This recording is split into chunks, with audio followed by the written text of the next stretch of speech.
সন্ধ্যার বাতাসে একটু ঠান্ডা। পার্কের বেঞ্চে পাশাপাশি বসে আছে আরিয়ান আর নিভা। আজ দুজনেই একটু চুপচাপ। নিভা, তুমি আজ কথা বলছো না কেন? আরিয়ান, তোমাকে দেখলে কথাগুলো ঠিক বের হতে চায় না, মনে হয় শুধু তাকিয়ে থাকি। নিভা, আর কথা না বললে আমি রাগ করব। আরিয়ান মাথা ঘুরিয়ে বলল, রাগ করলে তোমাকে আরও বেশি সুন্দর লাগে। নিভা বলল, ওহো, আজকে বড় মিষ্টি কথা শিখছো নাকি?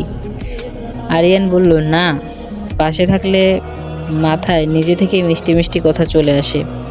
নিবার গাল লাজে লাল হয়ে গেল। সে চুল ঠিক করতে করতে বলল, তোমার এই লাজুক চোখটা ভয় পাই কখন যেন হারিয়ে ফেলি। আরিয়ান ধীরে ধীরে হাত বাড়িয়ে বলল, হারালে খুঁজে নিও, আমি তোমার কাছেই থাকবো। নিবা আস্তে করে তার হাতটা ধরল। মুহূর্তেই নিঃশব্দ কিন্তু ভীষণ উষ্ণ। নিবা বলল, তোমার হাতটা এত উষ্ণ কেন?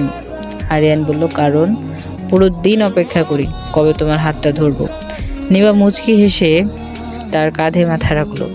নিবা বলল, আজ যদি বৃষ্টি নামতো জানো, আমি তোমাকে আঁকড়ে ধরতাম।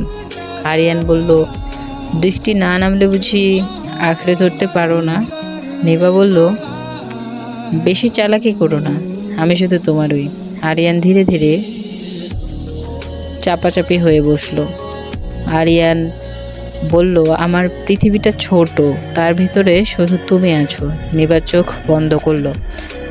নিবা বলল, ভালোবাসা বলতে কি এটাই, এভাবে নীরব পাশে বসে থাকা? আরিয়ান বলল, হ্যাঁ, আর তোমাকে ছাড়া এই নীরবতাটাও অসম্পূর্ণ। তাকে তুমি জানো? বাতাস হালকা বইল। তাদের দুজনের হাত আরও শক্ত হয়ে গেল। এভাবেই আজকের দিনের গল্পের পরিসমাপ্তি ঘটল। তো ভিউয়ার্স, আপনারা কেমন গল্প শুনতে চান অবশ্যই কমেন্টে জানাবেন। আর এরকম আরও গল্প শুনতে চাইলে চ্যানেলটিকে অবশ্যই সাবস্ক্রাইব করে রাখবেন।